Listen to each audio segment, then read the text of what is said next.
नमस्कार दोस्तों, Narendra Tiwari IAS academy के यूट्यूब चैनल में मैं घनश्याम अग्रवाल आपका हार्दिक स्वागत करता हूं। पिछली कक्षा में अंग्रेजी वर्णमाला से संबंधित मैंने आपको एक कंटेंट लेके आया था जो बाएं और दाएं से संबंधित था। उससे आगे की क्लास को कंटिन्यू करते हुए मैं आपको आज कुछ नया कक्षा कार्यक्रम प्रोवाइड कराने आया हूं।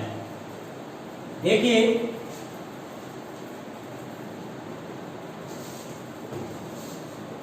अंग्रेजी वर्णमाला के अंतर्गत हमने बाएं और दाएं से संबंधित स्थितियों की जानकारी आपको पिछले सवालों में मैंने आपको दी थी। इससे आगे मैंने आपको एक दो सवालों के माध्यम से समझा रहा था, तो मैंने आपको कुछ सवाल कराए। उससे आगे एक सवाल और लिखूंगा मैं आज। अंग्रेजी वर्णमाला में बाएं से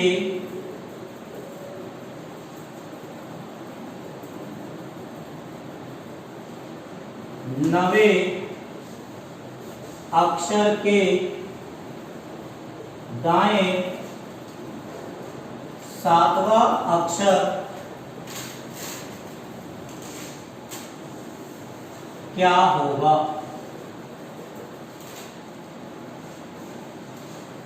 पिछली कक्षा में मैंने आपको इससे संबंधित एक ट्रिक ली थी। उस ट्रिक को आज मैं फिर रिपीट कर रहा हूं।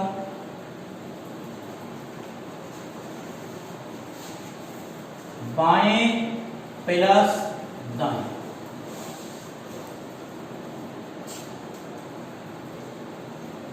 बाएं से कौन सा अक्षर है? नव। उसके दाएं कौन सा अक्षर है? सात। बाएं से नवा, उसके दाएं सातवां, 9 और 7 16। अर्थात बाएं से 16वां अक्षर हमें ज्ञात करना है। अंग्रेजी वर्णमाला में बाएं से 16वां अक्षर, मित्रों आपको पता होगा कौन सा होता है? वही पी। बाएं से 16वां अक्षर कौन सा होता है? पी। इसी प्रकार इस वर्णमाला में यदि यहां बाएं और उसके बाद भी बाएं लिखा होता तो सवाल बन जाता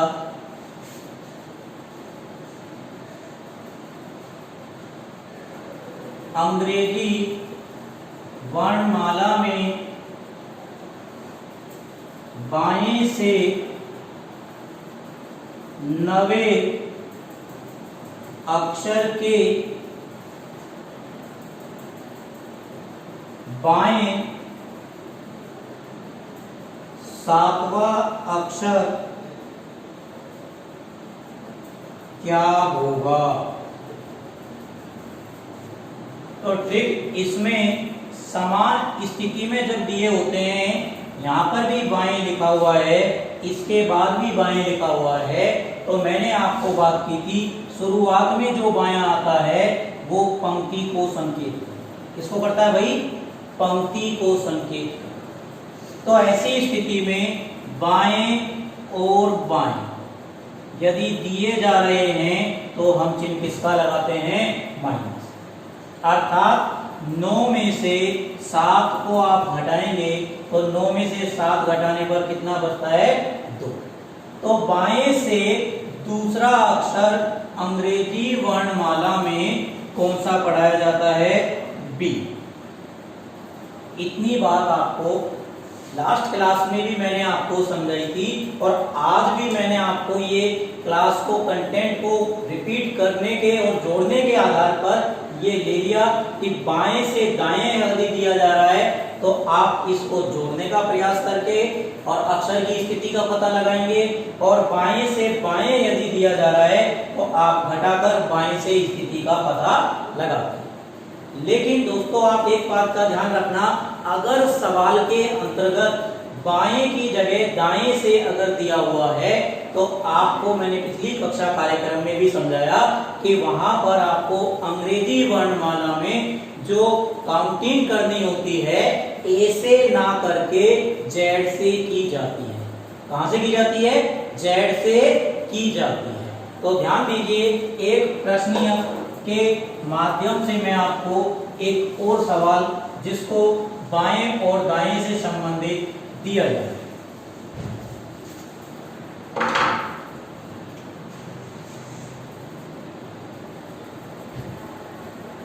अंग्रेजी वर्णमाला में दाएं से 8वें अक्षर के बाएं 7वां अक्षर क्या होगा? मैंने आपको बताया कि विपरीत स्थिति में जुड़ता है और समान स्थिति में घटाया जाता है।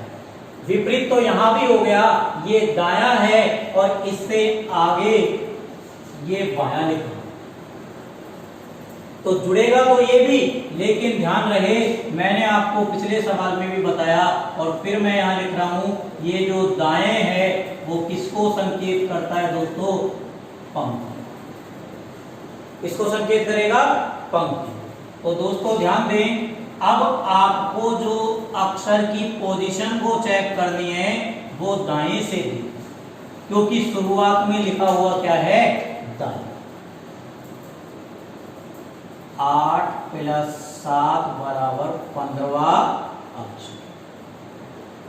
अब हम जानते हैं अंग्रेजी वर्णमाला में बाएं से 15वां अक्षर जो होता है वो ओ होता है, लेकिन यहाँ पर बाएं से हमें स्थिति की जानकारी नहीं रखनी, और जब भी एग्जामिनर सवाल देता है तो उसके 4 ऑब्जेक्टिव में पहला ऑब्जेक्टिव निश्चित तौर पे O, M, K, L इस प्रकार से 4 ऑब्जेक्टिव एग्जामिनर के द्वारा दिए जाते हैं। तो दोस्तों ध्यान दें, किसी भी अक्षर की दाएं से स्थिति यदि दी हुई है और बाएं से स्थिति पूछी जा रही है तो आपको 27 में से घटाकर प्राप्त किया। अक्षर की स्थिति को किस में से घटाते हैं? 27 में से घटा दिया जाए तो वो अक्षर स्थिति बाएं से बन जाए। और बाएं से 12वां अक्षर आपको पता है, 12वां अक्षर होता है ए।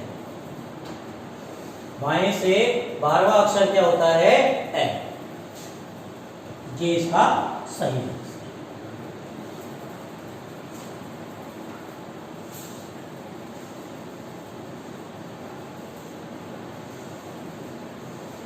समझ में आया होगा यहां तक, आशा करता हूं।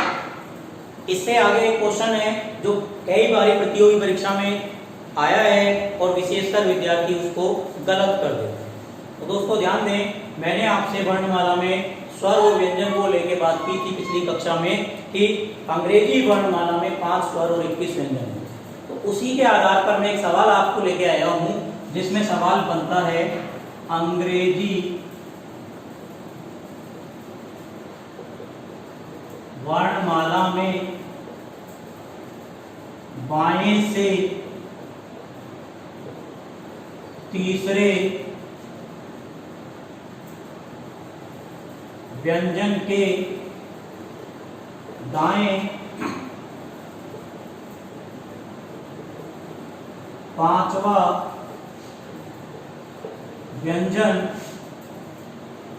क्या होगा? मित्रों बहुत ही अच्छा सवाल है और इसको विद्यार्थी करता है तो ये 3 और ये 5 जोड़कर लिखता है 8, और 8वां अक्षर H वर्णमाला में यदि होता है तो उसको H को बहुत से विद्यार्थी टिक मार्क करा।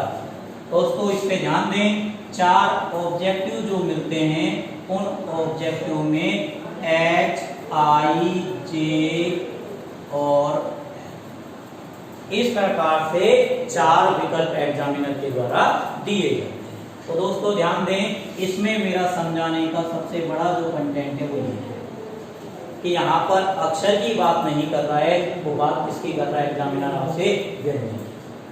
और व्यंजन की कर रहा है तो बाएं से तीसरा अक्षर होता है C। देखो A, B और C। लेकिन जब मैं व्यंजन की बात करूंगा तो ए को हम काउंट नहीं करेंगे। तो बाएं से तीसरा व्यंजन, तो देखो बाएं से पहला व्यंजन कौन सा है, डी। बाएं से दूसरा व्यंजन कौन सा है, सी। बाएं से तीसरा व्यंजन कौन सा है, डी। क्लियर है भाई यहां तक आपको? अब इस तीसरे व्यंजन के बाद आपको कौन सा व्यंजन चाहिए, पांचवा व्यंजन चाहिए। तो मैंने बाएं और दाएं की बात आपको बताई थी। अक्षर के बाएं दाएं अगर आपको देखने हैं तो आप खुद के बाएं और दाएं आराम से कैलकुलेट कर सकते हैं। तो आपने अपने दोनों हाथ इस प्रकार से जब रखे तो यहाँ पर आपका बायां हाथ आता है और इसका की तरफ दाएं। तो डी जो व्यंजन है उस व्यंजन के दाएं कौन सा व्यंजन चाहिए, 5। तो डी के दाईं ओर पहला व्यंजन कौन सा होगा, ई होगा या एफ?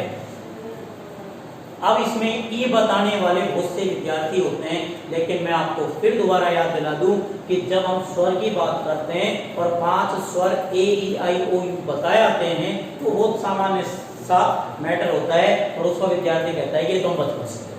लेकिन जब यहाँ पर डी से आगे हम चलने को कहते हैं विद्यार्थी को, तो अमूमन बहुत से विद्यार्थी डी से आगे व्यंजन के रूप में ना बोलकर और वो वहां पर ई को लेके और ई को शामिल कर लेता है। तो दोस्तों ध्यान रहे, डी के बाद पहला व्यंजन क्या है, एफ। दूसरा व्यंजन जी, तीसरा व्यंजन एच। और अब चौथा व्यंजन बोलिए, चौथा व्यंजन क्या आना चाहिए, आई डू।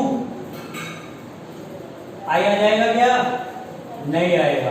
तो चौथा व्यंजन आएगा जे और पांचवा व्यंजन क्या आएगा, के।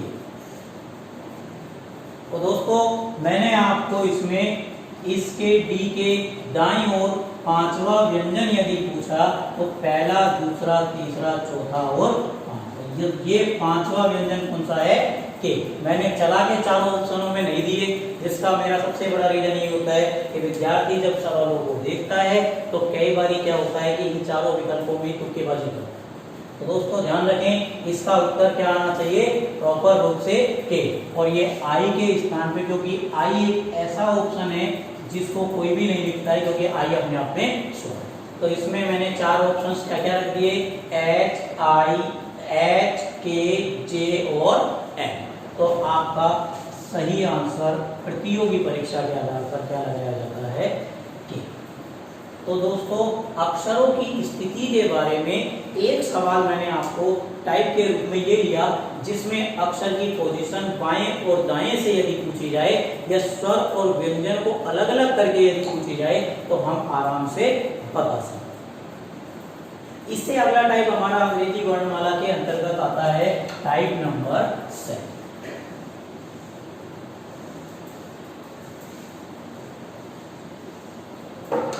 बाएं और दाएं की स्थिति में मुझे लगता है कि आपको अब यहाँ पर कोई समस्या नहीं होगी। इससे अगला टाइप जो आता है वो आता है टाइप 7। इसके अंदर अंग्रेजी वर्णमाला को विपरीत क्रम में एग्जामिनर के द्वारा लिखा जाता है और उसके बाद आपसे उसमें क्वेश्चन पूछे। तो दोस्तों जब अंग्रेजी वर्णमाला को विपरीत क्रम में हम लिखते हैं तो अंग्रेजी वर्णमाला का विपरीत क्रम का अर्थ होता है कि वर्णमाला को ए से ना लिखकर जेड से लिखें।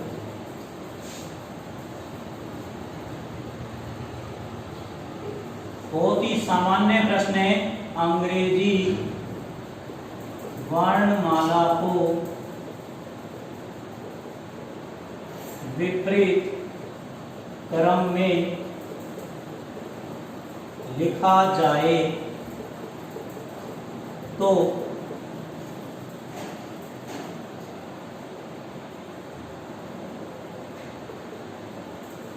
कौन सा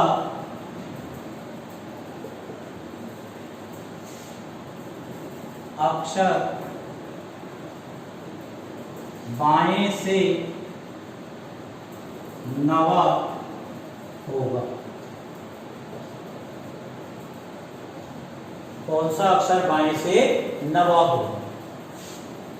कैसे क्रम में लिखा गया, देखो विपरीत क्रम का मतलब कि वर्णमाला को ई से प्रारंभ ना करके जेड से प्रारंभ करेंगे तो पहला अक्षर जेड, दूसरा y, तीसरा x, चौथा w, पांचवा v, छठा u, सातवां t, आठवां s और नवा अक्षर। बाएं से नवा अक्षर कौन सा होता है? लेकिन मैं आपको फिर बताऊं कि रीजनिंग के अंतर्गत ट्रिक की बहुत आवश्यकता पड़ती है। तो दोस्तों इसकी ट्रिक क्या है? जब भी विपरीत क्रम में लिखने की बात कहे और बाएं से क्रम की बात अगर करता है तो आप 27 में से घटाकर बायां क्रमांक बता सकते हैं। तो 27 में से 9 यदि आप घटाएंगे तो कितना आएगा? 18। और 18 नंबर पर क्या आता है? 8। तो ये एक इसका डायरेक्ट पैटर्न होता है कि बाएं से क्रमांक अगर आपको जानने की कोशिश कर रहा है एग्जामिनर, पूछ रहा है वर्णमाला के अंदर, तो आप क्या कर सकते हैं? विपरीत क्रम का मतलब है कि जो बायां क्रमांक है वो 27 में से घट जाएगा और दायां क्रम से पूछता तो हम 27 में से नहीं घटेगा। क्लियर है? बोलो यहाँ तक। इससे आगे अगला सवाल और बनता है,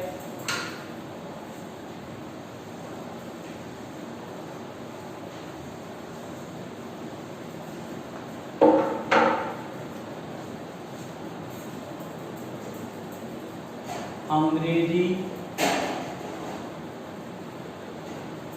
वर्णमाला के प्रत्येक दूसरे अक्षर को हटाया जाए। अंग्रेजी वर्णमाला के प्रत्येक दूसरे अक्षर को हटाया जाए तो बाएं से सातवां अक्षर क्या होगा? बाएं से सातवां अक्षर क्या होगा? प्रत्येक दूसरे अक्षर को हटाना है, बाएं से सातवां अक्षर आपसे पूछा जाएगा। बेसिक तरीका क्या है? पहला अक्षर ए वर्णमाला में होता है, दूसरा अक्षर आपको हटाना है, तो आप वर्णमाला को इस प्रकार से लिख सकते हैं और जैसा एग्जामिनर आपको बोल रहा है वैसे आपको इसमें करना है। देखिएगा, प्रत्येक दूसरे अक्षर को हटाओगे तो पहला अक्षर लिखा, दूसरा हटा दिया, तीसरा अक्षर लिखोगे चौथा अक्षर हट जाएगा, पांचवा लिखोगे छठा हटेगा, सातवां लिखोगे आठवां हटेगा। और ये वाली बात समझ में। नवा लिखोगे 10वां हटा देंगे, 11वां लिखोगे 12वां हटा देंगे, यानी एक सम संख्या में बनने वाले सभी अक्षर हट जाएंगे। तो आप ध्यान रखें, सातवां अक्षर जान रहा है, पहला, दूसरा, तीसरा, चौथा, पांचवा, छठा और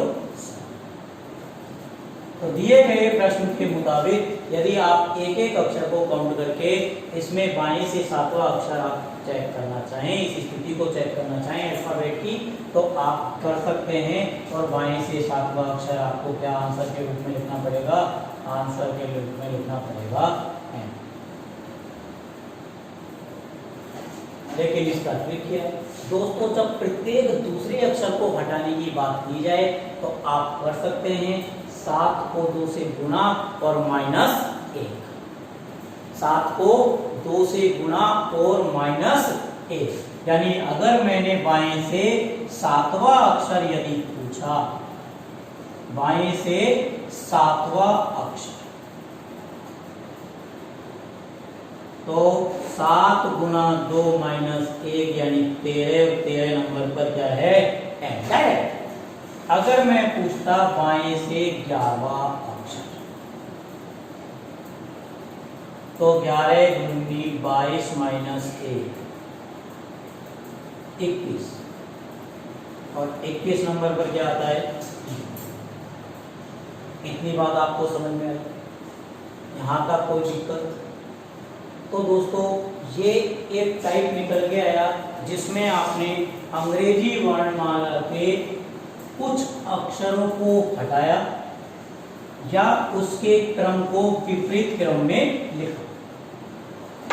दोस्तों एक टाइप होता है अर्धांशों पर आधारित। कौन सा टाइप होता है? अर्धांशों पर आधारित।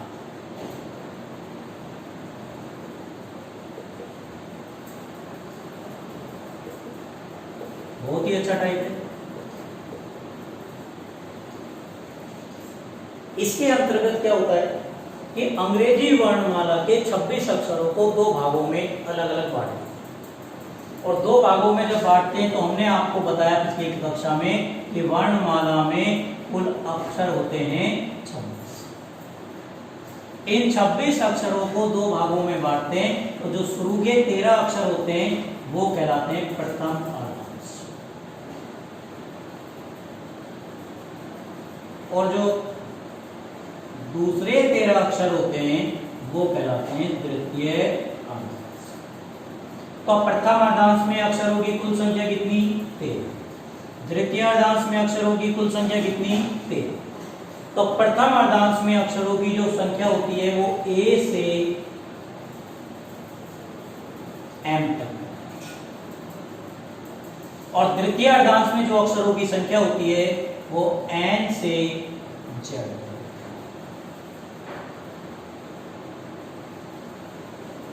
प्रथम अर्धांश में अक्षरों की संख्या A से M तक, और द्वितीय अर्धांश में अक्षरों की संख्या N से Z। तो एग्जामिनर के द्वारा जब सवाल पूछा जाता है प्रतियोगी परीक्षा में, तो एग्जामिनर इन दोनों अर्धांशों में से कुल 3 सवाल आपसे पूछ सकते हैं।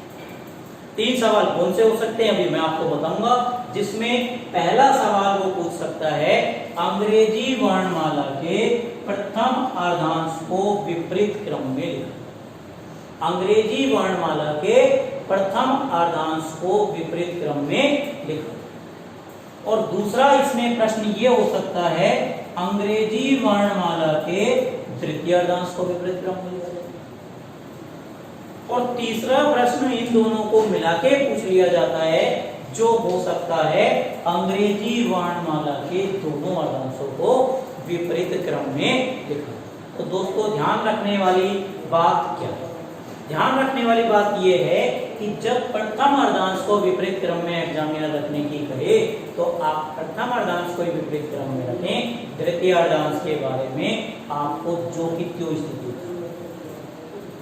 या इसके अलावा मैं कहूं द्वितीय अर्धांश को अगर विपरीत क्रम में रखने को कहे तो आप द्वितीय अर्धांश को विपरीत क्रम में रखें, लेकिन प्रथम अर्धांश को जो का त्यों रहने। तो दोस्तों ध्यान रखें, इस एग्जाम्पल से हम समझें तो मैंने आपको इस पर आधारित एक एग्जाम्पल,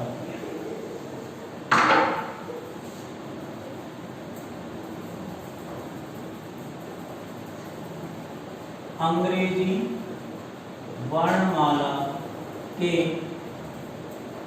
प्रथम अर्धांश को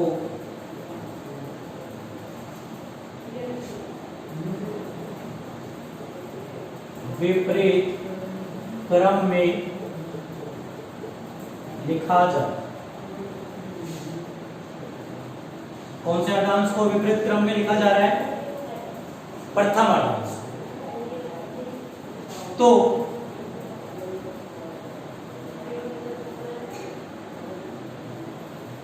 बाएं से चौथा अक्षर क्या हो? पहला प्रश्न, बाएं से चौथा अक्षर क्या हो? चेंजेस जो एग्जामिनर करने की प्रश्न में बोल रहा है उसको जरूर करें।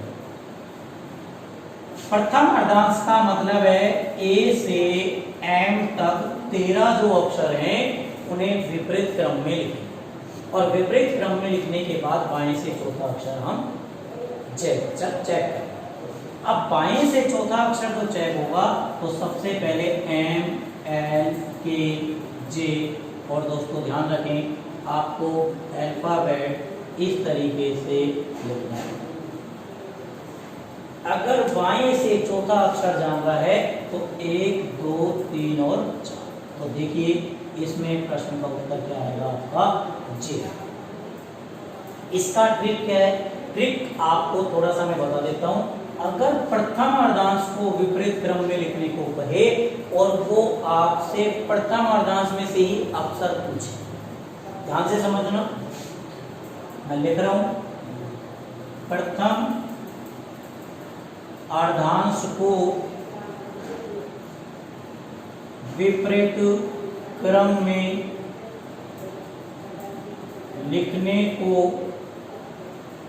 कहे और प्रश्न प्रथम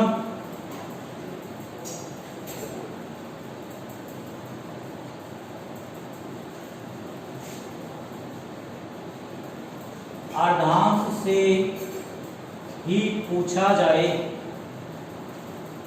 तो 14 में से घटा देते। कितने में से घटा देते हैं? 14 में से। बाएं से चौथा अक्षर है, 14 में से 4 घटाइए, क्या आएगा? 10। बाएं से 8वां अक्षर है, 14 में से 8 घटाइए। बाएं से 8वां अक्षर चाहिए, 14 में से 8 घटा दीजिए 6, और 6 नंबर पे हम जानते हैं क्या पढ़ा है? लेकिन ध्यान रहे, इसमें एक कंडीशन है, अगर प्रथम अर्धांश को विपरीत क्रम में लिखा जाए, मैं फिर रिपीट कर रहा हूं, और वो प्रथम अर्धांश में से ही पूछे तो आपको 14 में से लिखा।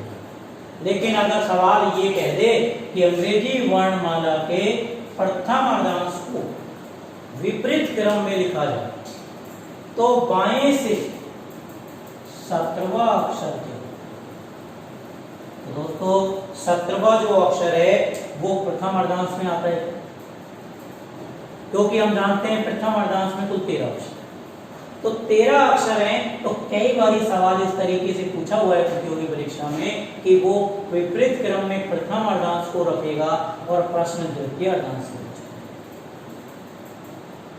विपरीत क्रम में द्वितीय अर्धांश को रखेगा और प्रश्न प्रथम अर्धांश में से ये द्वितीय अर्धांश को जो का त्यों लिखने का सबसे बड़ा रीजन भी यही है कि अगर बाएं से 17वां अक्षर वो पूछता है तो अंग्रेजी वर्णमाला आपने याद की हुई है, और बाएं से 17 नंबर पर क्या आता है दोस्तों? क्यू।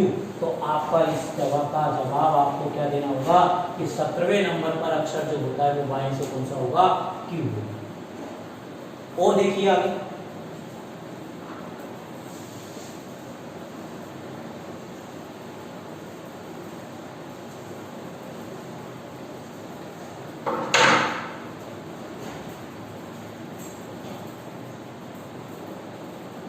अंग्रेजी वर्णमाला के प्रथम अर्धांश को विपरीत क्रम में लिखें तथा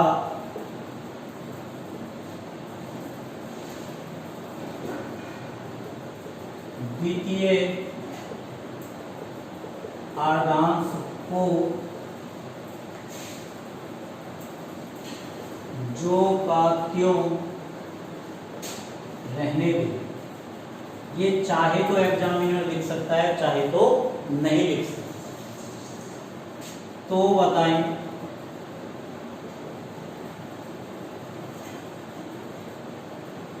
दाएं से 5वां अक्षर क्या होगा? दाएं से 5वां अक्षर क्या होगा? दोस्तों प्रथम अर्धांश को विपरीत क्रम में लिख रहा है M L K से, और तृतीय अर्धांश को जो का क्यों रख रहा है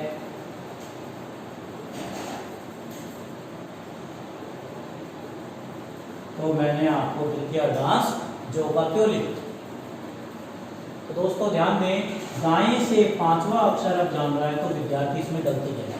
विद्यार्थी की गलती ये होती है कि इस द्वितीय अर्धांश वाले को भाग को लिखा ही नहीं जाता उनके द्वारा, और वो दाएं से 5वां अक्षर यहाँ से चेक करते हैं और ए से चेक करते हुए 5वां अक्षर बता देते हैं, A B C D और E।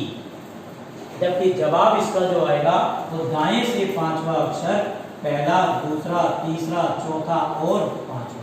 तो दाएं से पांचवा अक्षर क्या हो गया इसमें? वी। दाएं से पांचवा अक्षर क्या होगा? वी। तो बोलो ये बात यहां तक आपको समझ में आ गई कि अगर अंग्रेजी वर्णमाला के प्रथम अर्धांश को विपरीत क्रम में लिखे और वो प्रथम अर्धांश में से ही आपसे स्थिति पूछे तो आप 14 में से बता सकते। लेकिन अगर अंग्रेजी वर्णमाला में वो प्रथम अर्धांश को विपरीत क्रम में लिखे, ध्यान से समझिएगा इस बात को, और तृतीय अर्धांश में से पोजीशन पूछे तो वो पोजीशन आपके वर्णमाला के पहले टाइप के समकक्ष ही चले। अगर यहाँ पर मैं दाएं से पांचवा अक्षर की बात करूं तो मैंने आपको पिछले सवालों में बताया है कि दाएं वाले सवालों के लिए 27 में से 5 घटा दीजिए, 22 और 22 नंबर पर क्या आता है? ये इसका सामान्य वही पैटर्न अप्लाई होता है जो पैटर्न पहले टाइप में हम सीखा है। तो अंग्रेजी वर्णमाला के प्रथम अर्धांश को लेकर कोई इस तरीके का समस्या। अब इसमें एक सवाल और पूछा जाता है कि वो आपसे अक्षर की स्थिति को ना पूछकर वो उसमें सवाल के अंदर प्रथम अर्धांश को विपरीत क्रम में लिखता है, लेकिन वो अक्षरों की संख्या। तो दोस्तों एक सवाल और देखिए,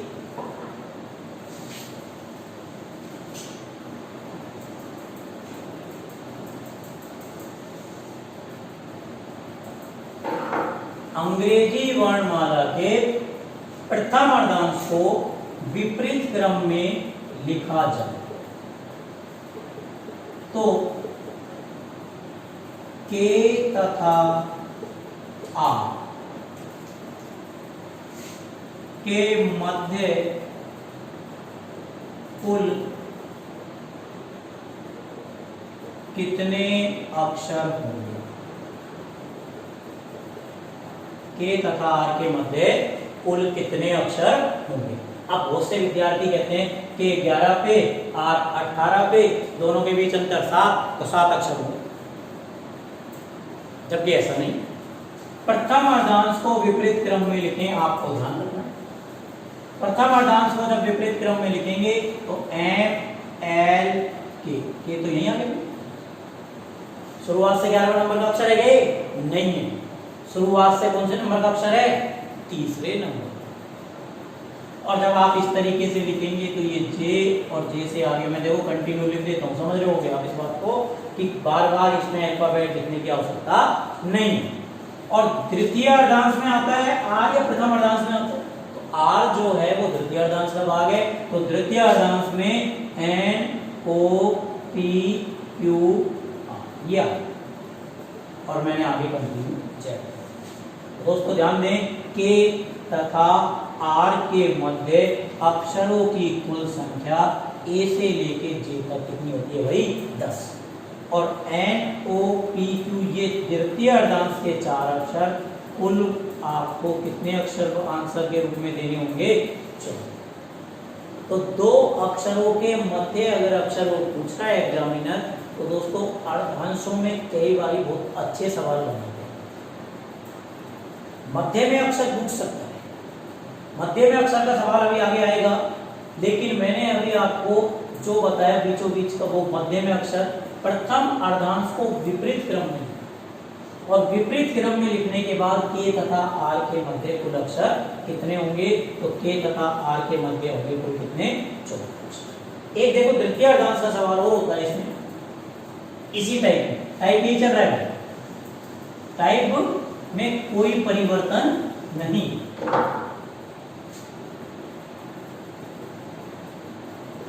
अंग्रेजी वर्णमाला के द्वितीय अर्धांश को विपरीत क्रम में लिखा जाए तो दाएं से छठा अक्षर क्या है? समझिएगा, कौन से अर्धांश को विपरीत क्रम में लिखा जा रहा है? द्वितीय अर्धांश। द्वितीय अर्धांश कौन सा होता है? n से z। तो प्रथम अर्धांश के बारे में एग्जामिनर ने कुछ कहा नहीं, तो आप ये ना मान ले कि प्रथम अर्धांश इसमें है।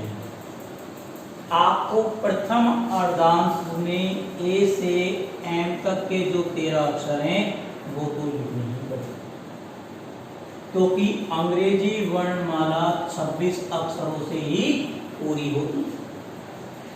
अगर आपने वर्णमाला के 26 अक्षरों की जगह 13 अक्षर ही लिखे तो द्वितीय अर्धांश पूरा हो जाएगा, लेकिन अंग्रेजी वर्णमाला पूरी नहीं होगी। तो द्वितीय अर्धांश को जब आप लिखेंगे तो Z, Y, X, W और इस प्रकार से N तक लिखेंगे। अब आपसे अगर ये पूछ रहा है एग्जामिनर अक्षर की पोजीशन की दाएं से या राइट हैंड साइड से छठी पोजीशन किस अक्षर की है, तो एक तरीका क्या है, आपने N से छठा अक्षर काउंट, और N से छठा अक्षर जब काउंट किया तो आप काउंट किस तरीके से करेंगे, तो आप ध्यान दीजिए।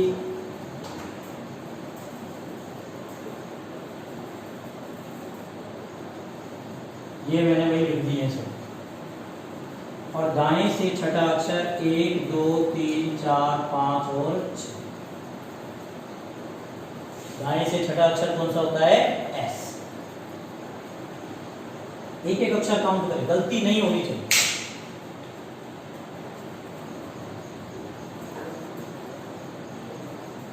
समझ में आ गया होगा?